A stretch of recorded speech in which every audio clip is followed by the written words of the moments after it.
हम माँ बानी, धरती माँ। श्री विष्णु भगवान बड़ा सुंदर ढंग से महाराज मनु के ई बतवले कि जीवन के का महत्व बा और मानव के अंत संभव बा।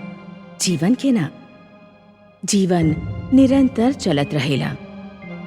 परंतु जब वो महाराज मनु से ई कहले कि जीवन की रक्षा करे खातिर वो नौका पर समस्त आवश्यक सामग्री और वस्तु अपना संगे ले जाए, तब हम सोच में पड़ गई नी।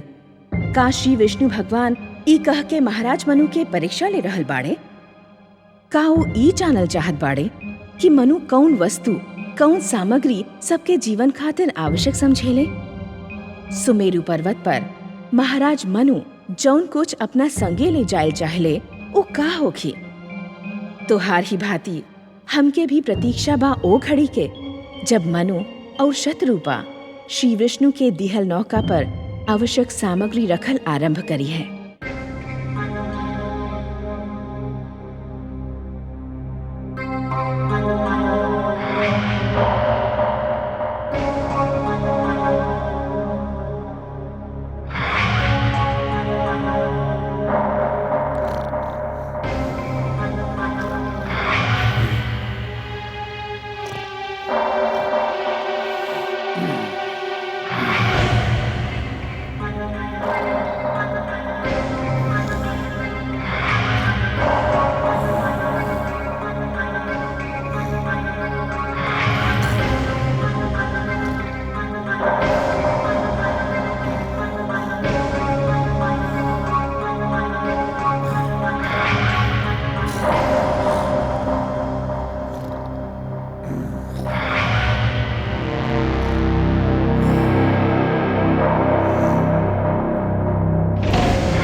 अरे कहाँ गेलन? अरे मोर कोट वो चल गेलन। के चल गईल? वह चारों वेदी इतना अंधेर हो गईल। दानव राज हेग्रू के पता चलल ते हम सब मारल जाए। अब का होगी? कहाँ भाग गए वो सब? दानव राज हेग्रू के सूचना तो देवे के पड़ी। चला चलो चलो।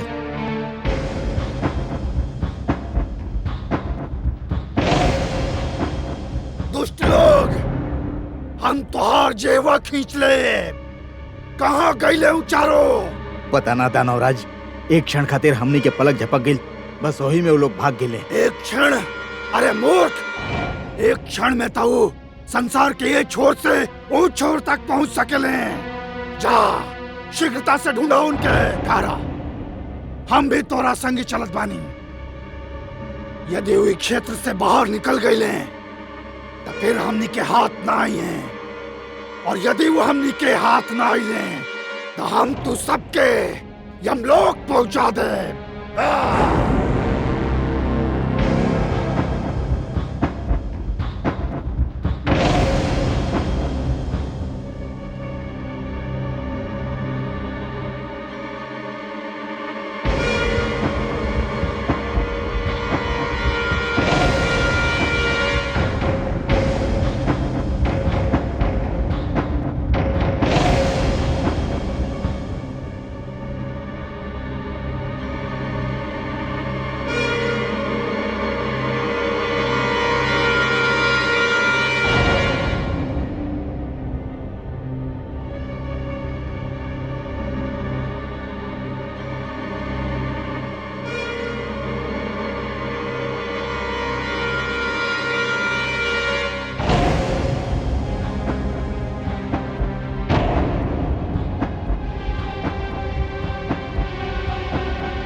बहुत चतुर बनत रहला ना।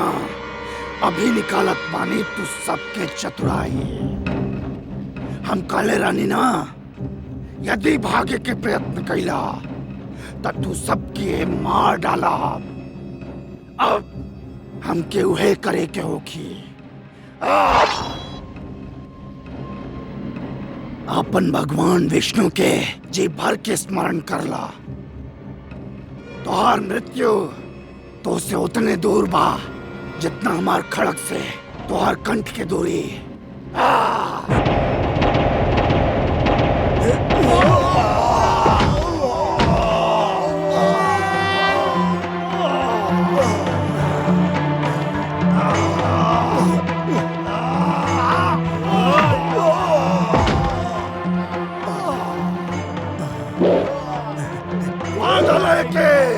जीवित ना बच पाए।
ई हमार आप्त वचन मानव के धरोहर बाड़े है ग्रीव। ये अपवित्र स्थान में ना रह सकेले और तू इनके नष्ट भी ना कर सकेला। इनकर रक्षा करल हमार उत्तरदायित्व बा। संभवतः तोहके मानव तक पहुंचावे के समय अभी नहीं खे आए, और जब तक वो समय नहीं खे आवत तब तक अंधेरा में भटकत मानव जीवन खातिर उजाला के संदेश बनल तू हमर ही लगे रहबा।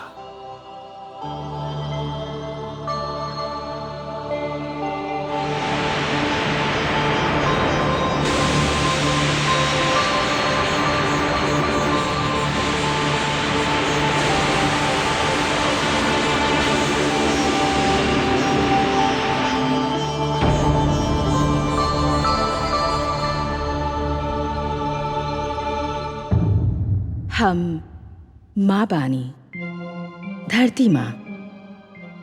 वेद की रक्षा में हम धन्य हो गई नी। खाली ऐसे ना कि हैग्रीव के अंत हो गए, बाकी इहो लेल भी कि भगवान विष्णु हमार निकट आके हमके विश्वास दिला देले कि केहू दबा जे के हमार मानव जाति के मानवता के चिंता बा, जे कौनो भी विपदा के समय हमनी के रक्षा करेला। हम आभारी बानी भगवान विष्णु के कि वो अपन वचन पूरा कैले। वो वेद के उद्धार कैले, मानव के ऊ ज्ञान कोश दिले जौन आज भी मानव जीवन के सत्य के धर्म के मार्ग बता रहल बा। देखे के ई बा कि वेद के रक्षा के उपरांत अब मानव के रक्षा कैसे होगी, काहे कि यदि मानव ही ना होगी त ज्ञान केकर काम आई।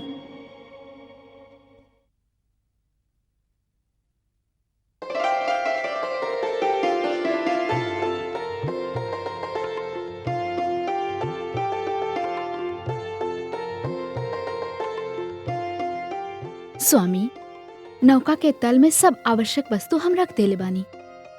पौधन के बीज, पशु पक्षिन के जोड़ा, जौन कुछ भी यहाँ रहल उ सब रख देले बानी हम।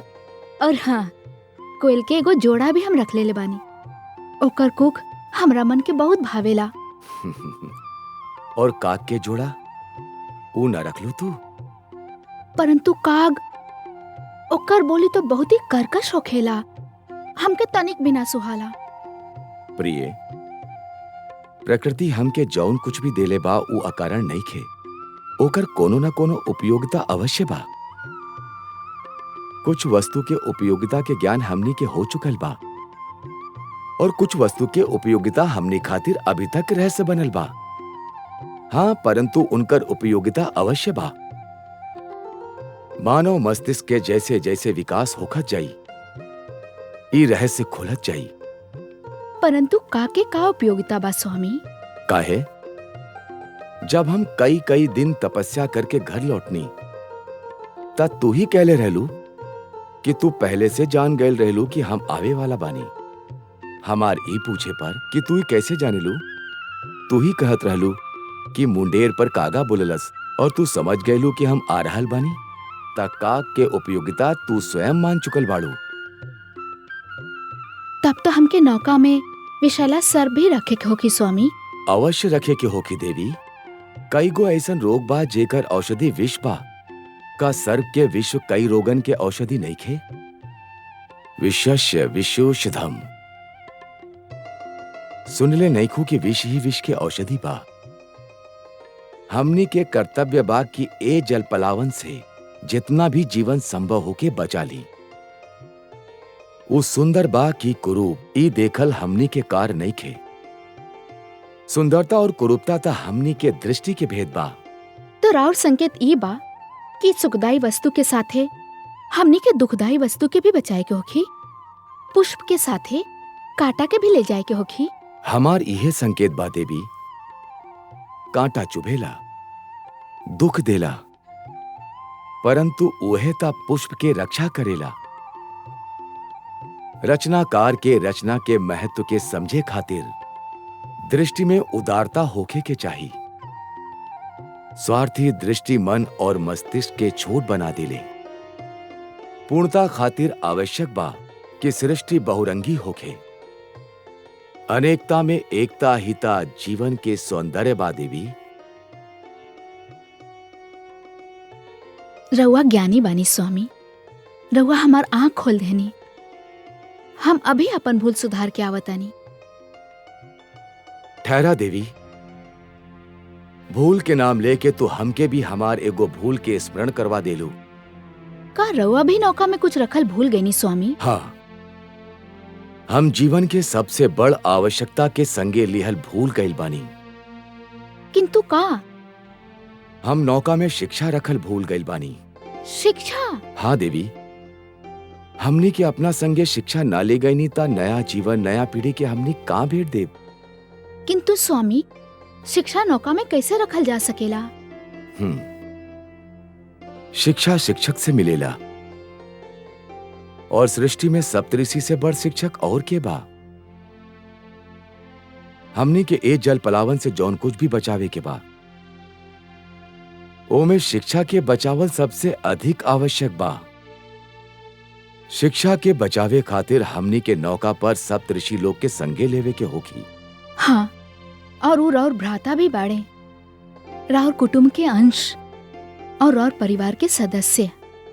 ना देवी, हम उनके ऐसे नहीं के बचावल चाहत कि वो हमार भ्राता बाड़े। शिक्षक के महत्व परिवार के सदस्य से अधिक हो खेला। हम के सप्तऋषि लोक के लगे ब्रह्म क्षेत्र में जाही के होखी। किंतु स्वामी, समय बहुते थोड़ा रह गइल बा। तू चिंता ना करा देवी, हम उनके संगे लेके सांझ तक लौट आई।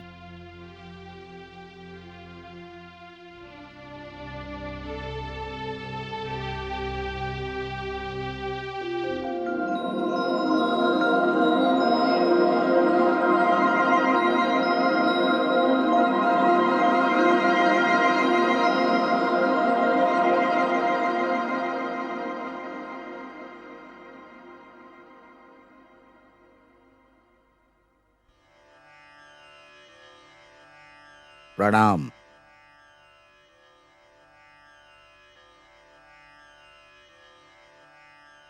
एह, अचानक ऋतु परिवर्तन के कारण हमके समझ में नहीं खे आ रहल। देखत ही देखत दृश्य बदल गइल बा। आकाश के रंग परिवर्तित हो गइल बा। हे वशिष्ठ देव, हम सब भ्राता में रउए खगोल शास्त्र के सबसे महान ज्ञाता बानी। ई विषय पर तो रउए प्रकाश डाल सकेनी।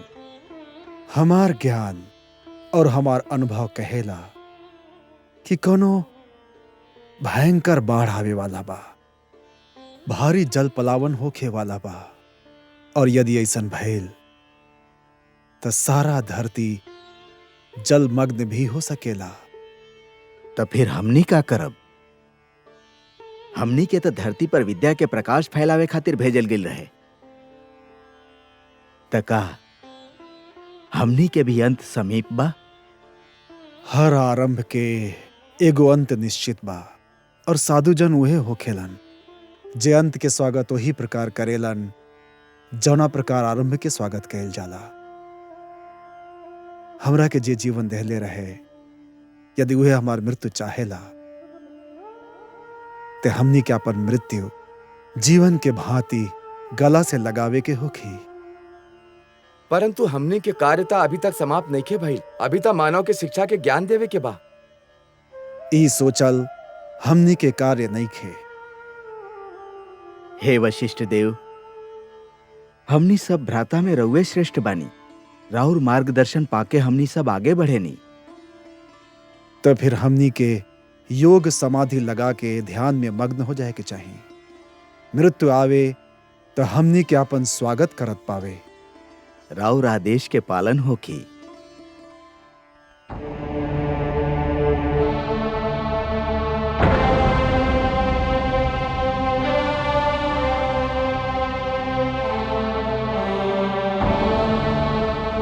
हे महान गण, आपन ध्यान तोड़ी। हमके राउर आवश्यकता बा।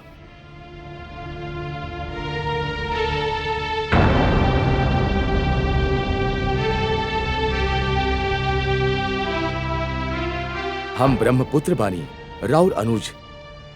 मानव कल्याण खातिर रवा के लेवे आयल बानी।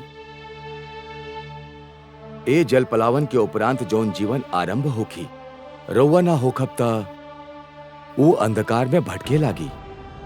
हे ऋषिगण, रउआ के सृष्टि में आवे के उपदेश के पूर्ति करे के बा। मानव जाति खातिर, जीवन खातिर राउर के हमार संगे चलल अनिवार्य बा। आँख खोली, समय हाथ से निकल जा रहल बा।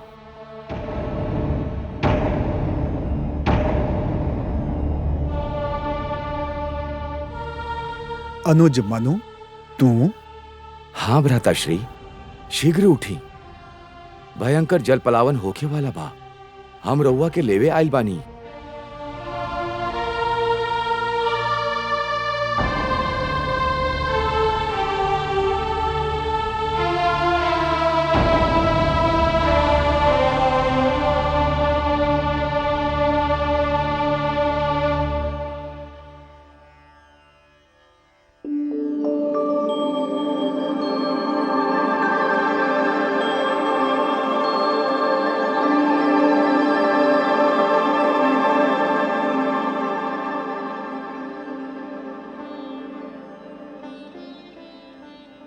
देवी, धरती पर जल पलावन के समय आ गइल बा। राउर अनुमति होखे तो एगो बात पूछी। अवश्य पूछी देवी। का जल पलावन के निर्णय नितांत आवश्यक रहल? ब्रह्मा जी के उद्देश्य बहुत उच्च, बहुत महान, बहुत पवित्र बा, और ए उद्देश्य के पूर्ति खातिर धरती के स्वच्छ होकल अनिवार्य बा। बाकी प्रभु, कई जल पलावन में सब कुछ डूब जाई। देवी, हमनी के त्रिमूर्ति बानी, ब्रह्मा, विष्णु और हम तीनों के आपन आपन कार्य क्षेत्र बा, और हम में से केहू कोनो दूसर के कार्य क्षेत्र में पग न धरेला। ब्रह्मा जी आपन कार्य कर चुकल बाड़े, अब हम आपन कार्य करे जा रहल बानी। ए जल पलावन में का डूबी और का बची, एकर ज्ञानता श्री हरि विष्णु के बा, काहे कि उनकर कार्य क्षेत्र बा। बाकी प्रभु, एकर उपरांत होखे का? एकर उपरांत सब कुछ शांत हो जाई। परंतु देवी, ई सब प्रश्न रउआ काहे पूछ रहल बानी? राउर सहयोग से ही तो हम ई कार्य करब। हम कुछ समझनी ना देव। रउआ हमार प्रेरणा बानी, रउआ से शक्ति पाके ही हम हर कार्य करेनी। हम रवा के कैसे शक्ति देव प्रभु? हमार भीतर समा के तनिए कैलाश के भी ता अर्धनारीश्वर के रूप देख लेवे दी। जौन आज्ञा प्रभु।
मनु, हम मत्स्य के रूप में आईब। तू ये नौका के हमार सींग से बांध दिया। हम तोहार नौका के सुमेरु पर्वत पर ले जाई। हे सर्वेश्वर, रउआ तक कहला रहनी कि रउआ हमनी के सहायता करब।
स्वामी, यहाँ तो कुछ भी नहीं खे, एकदम निर्जन स्थान लागत बा। ऐसन मत कहीं देवी, यहाँ हम बानी और यहाँ ऊ बाड़े जे कण कण में रमेले।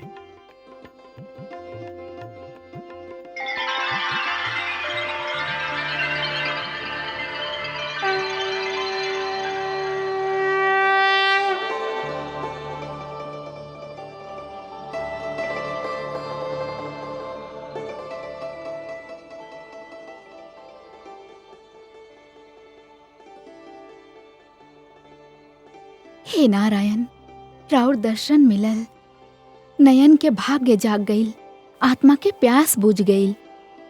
ई क्षण के आगे जीवन के हर एक क्षण तुच्छ बा। हे विश्वेश्वर, रउआ जल पलावन से हमनी के रक्षा कईनी। रउआ के कोटि कोटि धन्यवाद। हे मनु, ए भयंकर जलप्लावन में शिक्षा और गुरु के रक्षा करे में जौन तू तत्परता दिखवला, ऊ भी सराहनीय बा। तू मानव कल्याण के उद्देश्य खातिर साधना कैला, व्रत धारण कैला, और हे शत्रुपा, ये सब शुभ कार्य में आपन पति के साथ देके तू आपन पत्नी धर्म के पालन कैले बाड़ू। हम तू दोनों से अति प्रसन्न बानी, और समस्त मानव जाति में बस तू दोनों के चुने के एगो विशेष कारण भी बा। हे जगदीश, रउआ ता कारण के कारण बानी। जौन भी कारण होकी ओके बस रउए जानत बानी। हाँ, हम जानत बानी। हम जानत बानी मनु कि मानव कल्याण के हमार परम उद्देश्य के पूर्ति खातिर रउआ दोनों माध्यम बानी। ये हमार परम उद्देश्य रउए माध्यम से ही संपन्न होखे के बा। मनु, जब खेत के उपज पक जाला और खेती काटल जाला, तब कृषक कुछ बीज के बचा के रखेला, और यह बीज आवे वाला उपज के कारण बनेले। हम भी यह कैले बानी। तू दोनों के रक्षा करके हम जीवन के रक्षा कैले बानी। अब तू दोनों मिलके नवजीवन के उपज के कारण बनबा, और ये आवे वाला जीवन बहुत सुखद होखी मनु, बहुत सुखद होखी, पावन होखी। और तू सप्त ऋषि के ये समूह के अपन संगे लाके एगो बहुत बड़ा कार्य कैले बाड़ा। काहे कि आवे वाला जीवन के महान आवश्यकता होखी शिक्षा। हे सर्वव्यापी, हे रहस्य ज्ञाता, नवजीवन के जौन शिक्षा मिली ऊ तो बस रउआ प्रदान कर सकेनी। रउआ हमके ज्ञान दी। इस शिक्षा का होखी, कैसन होखी? हे वैवास्वत, मानव बड़ा विचित्र प्राणी बा, और ओकर इतिहास भी उतने विचित्र बा। उठेला त देवता बन जाला और गिरेला त दानव। दानवता अज्ञान और दीनता के प्रतीक बा, और हम हर युग में मानव के दानव बने से बचावे के चाहतानी। अर्थात मानव देवता के भांति अमर त ना हो सकेला, बाकी देवता के भांति संपूर्णता अवश्य हो सकेला। और ओके संपूर्ण बनावे के मूल मंत्र हमके तोहके सौंपे के रहल, और यही से जलप्लावन से रक्षा करके हम तू दोनों के चुन ले बानी। हे जगदीश्वर, रउआ के कोटि कोटि धन्यवाद। हे लक्ष्मीपति, राउर जय होखे। हम तू दोनों के ही उपहार सौंपत बानी, जौन समस्त मानव जाति के धरोहर बा।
ई हमार आप्त वचन बाड़े, ई हमार वेद बाड़े, ई ऋग्वेद बा।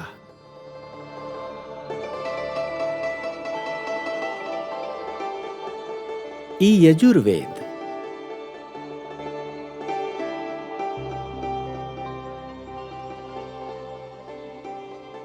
ई सामवेद बा और ई अथर्ववेद।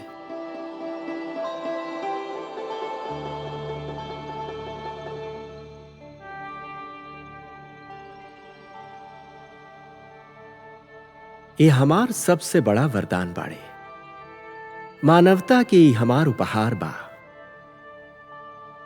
ये हमार आप्त वचन तोहके और तोहार उपरांत आवे वाला हर पीढ़ी के जीवन के नियम के ज्ञान दी। जैसे चले महान जन वैसे चले समाज, वैसी बन जाए प्रजा जैसा होगा राज।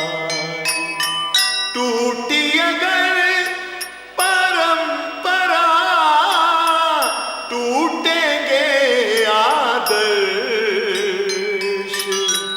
दुख ही दुख छा जाएंगे, मिट जाएंगे हर्ष,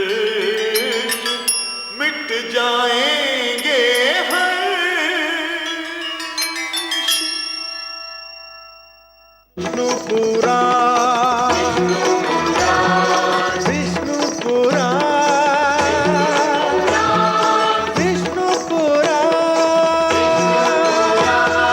प्रगटे कब तीन लोक, जन्म मृत्यु हर्ष शोक, पृथ्वी जल वायु गगन, प्रगटे कब ज्योत अगन।